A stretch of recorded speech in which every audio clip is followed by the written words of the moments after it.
तर जरांगेंच्या उपोषणाला पोलिसांनी परवानगी नाकारलेली आहे। जातीय सलोखा बिघडवण्याच्या शक्यतेमुळे पोलिसांनी ही परवानगी नाकारली आहे। अंतरवालीच्या काही ग्रामस्थांनी उपोषणाला आक्षेप सुद्धा घेतला आणि त्या पार्श्वभूमीवर पोलिसांनी जरांगे यांच्या उपोषणाला परवानगी नाकारली आहे।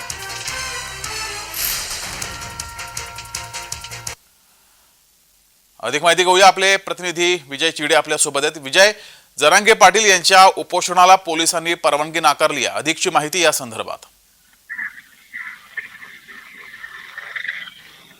नक्की जर बघितलं तर मागील अनेक दिवसापासून सराटी अंतरवाली या ठिकाणी मनोज जरांगे पाटील हे मराठा आरक्षणासाठी आंदोलन करताना आपल्याला पाहायला मिळत होते।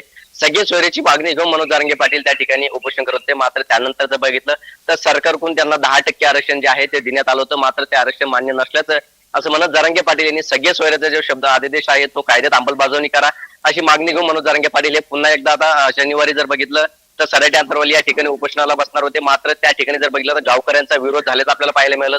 त्या ठिकाणतील काही गावकऱ्यांनी जे आहे ते थेट जिल्हाधिकाऱ्यांना भेट घेऊन त्या ठिकाणी मनोज जरांगे पाटील यांना सराटी अंतरवालीमध्ये उपोषण करण्याची परवानगी देऊ नका असा निवेदन जे आहे ते दिलं होतं। त्यामुळे आता गावामध्ये जातीय सलोखा बिघडत आहे असं नमूद जे आहे ते त्या निवेदनामध्ये केलं होतं। त्यामुळे आता जरांगे पाटील यांना आता त्या ठिकाणी जर बघितलं तर पोलिसांनी परवानगी देण्यास नाकारलेला आहे। मात्र पोलिसांनी एकीकडे परवानगी नाकारलेली आहे, दुसरीकडे गावकऱ्यांचा सुद्धा विरोध आहे। अशा पार्श्वभूमीवर जरांगे पाटील यांची नेमकी काय भूमिका आहे?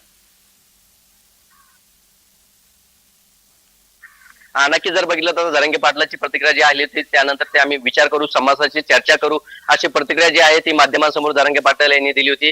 कारण गेल्या 3 दिवसापूर्वी जर बघितलं तर या ठिकाणी सराटी अंतरवाली परवानगी देऊ नये यासाठी सराटी अंतरवालीतील काही नागरिक जे आहे ते जिल्हाधिकाऱ्यांना भेट घेतली होती। त्यानंतर जरांगे पाटील यांची देखील परवानगी जी आहे ते समोर आले होते। जरांगे पाटील त्यामध्ये जर बोलले होते की आता मी समाजाशी चर्चा करणार आहे, या ठिकाणी समाज ज्या गावात बसा त्या ठिकाणी बसणार आहेत। मात्र आता नेमकी सराटी अंतरवालीतच जरांगे पाटील उपोषण करणार आहेत की आता त्या ठिकाणून ते स्थळ बदलणार आहेत हे पाहणं तितकंच महत्त्वाचं ठरणार आहे। धन्यवाद विजय दिलेल्या या माहितीबद्दल।